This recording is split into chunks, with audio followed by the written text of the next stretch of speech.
संसद में केंद्र सरकार का आज का बजट माननीय वित्त मंत्री जी ने प्रस्तुत किया है। मैं सबसे पहले इसका स्वागत करता हूं। कोरोना कालखंड में जब दुनिया की तमाम अर्थव्यवस्थाएं पूरी तरह प्रभावित हुई हैं, उन स्थितियों में भारत के 135 करोड़ जनता की अपेक्षाओं और आकांक्षाओं को ध्यान में रख करके एक विकासोन्मुख और व्यावहारिक बजट प्रस्तुत करने के लिए मैं आदरणीय प्रधानमंत्री जी का और माननीय वित्त मंत्री जी का हृदय से अभिनंदन करता हूं। वास्तव में यह बजट सर्वसमावेशी, सर्व कल्याणकारी और समाज के प्रत्येक तबके के हितों को संवर्धन करने वाला बजट है। इस बजट में किसानों के लिए, नौजवानों के लिए, महिलाओं के लिए, गरीबों के लिए और समाज के प्रत्येक तबके के लिए जहां बहुत कुछ प्रावधान किया गया है, वहीं साथ ही साथ बजट देश के इंफ्रास्ट्रक्चर डेवलपमेंट के लिए भी, चाहे वह राजमार्गों की क्षमता को विस्तार देने का हो, रेलवे इंफ्रास्ट्रक्चर को एक नई गति देने का हो,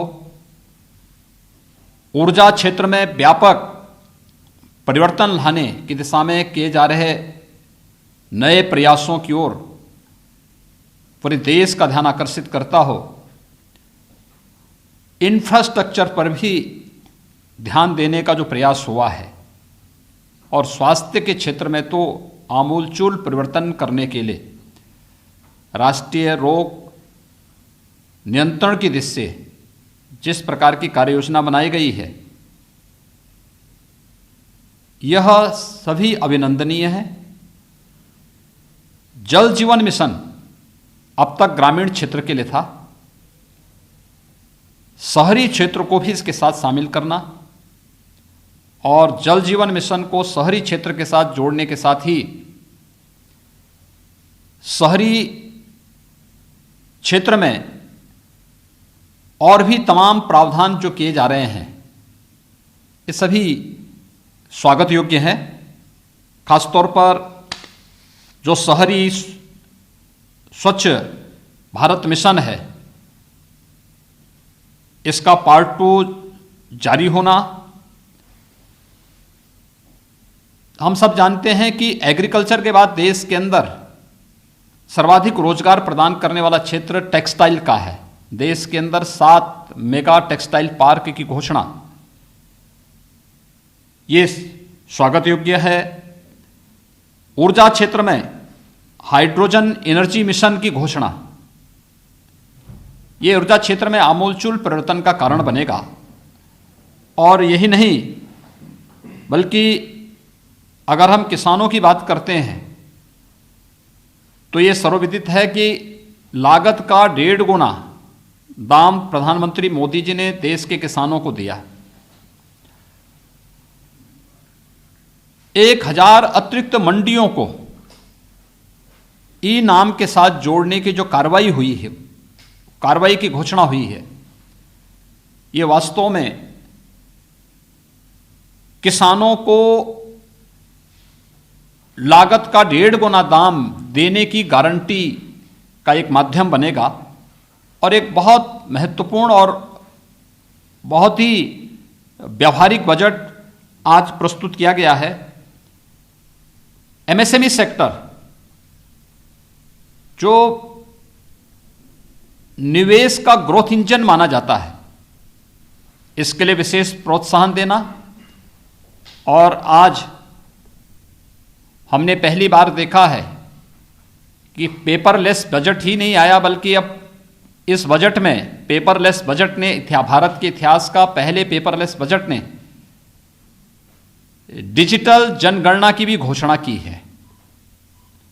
यानी सारी चीजें अब डिजिटल फॉर्म में आ रही हैं। ये सुविधाजनक भी होगी और व्यवहारिक भी होती हुई दिखाई देंगी।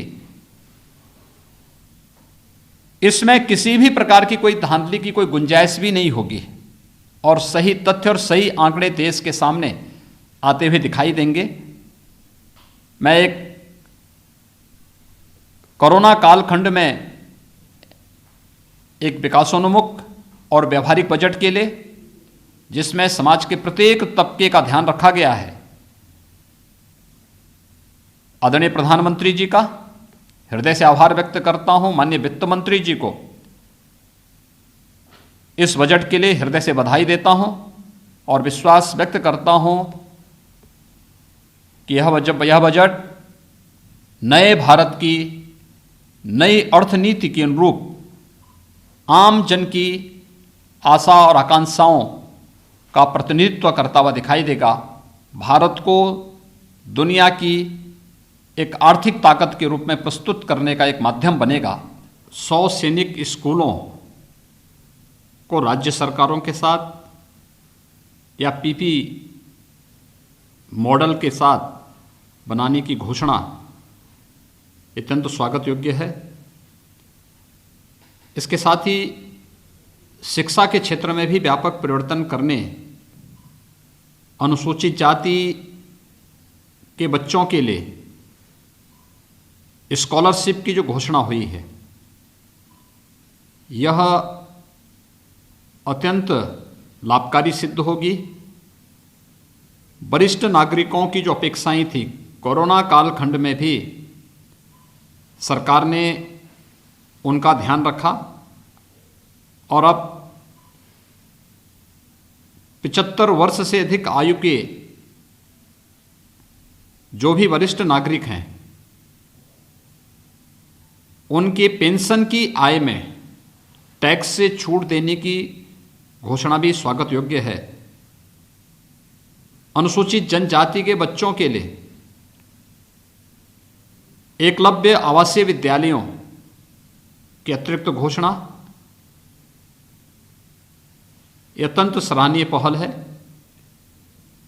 और अगर मैं कहूं तो यह बजट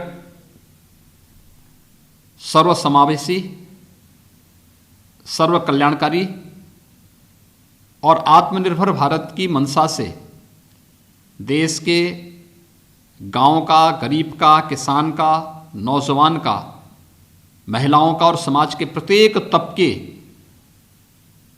के लिए कल्याणकारी होगा। सबका साथ, सबका विकास और सबके विश्वास पर यह बजट खरा उतरेगा।